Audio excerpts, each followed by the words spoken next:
और जो बीमारियां रहम में हैं वो नहायत ही मुतफ़न बीमारियां हैं कार्बोवेज की।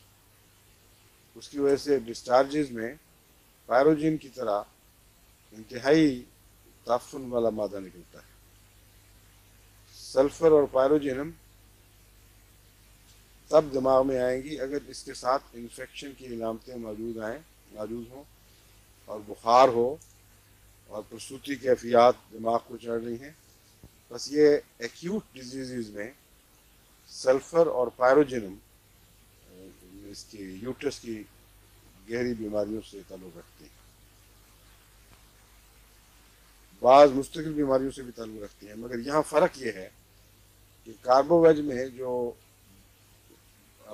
बदबू और गंध अंदर से खारिज हो रहा है वो वहीं तक महदूद है, वो खून में बुखार नहीं पैदा कर रहा, जिसका मतलब है क्रॉनिक स्टेट है और जिस्म पूरा रिएक्ट नहीं करता।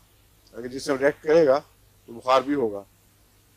बस क्रॉनिक स्टेट में आहिस्ता आहिस्ता जब ये हो तो फिर बाद में कैंसर में भी तब्दील हो जाता है ये। इसलिए अगर यूट्रस से बदबूदार अखराज निकलें तो उनका इलाज उसी मिजाज की दवाओं से जो हल्का लंबा असर रखने वाली हैं उनसे करना चाहिए। और कार्बोवेज उनमें एक नुमाया हैसियत रखती है और इसकी ज़्यादा ख़तरनाक सूरत हो तो कार्बोएनिमेलिस कार्बोवेज से बेहतर है।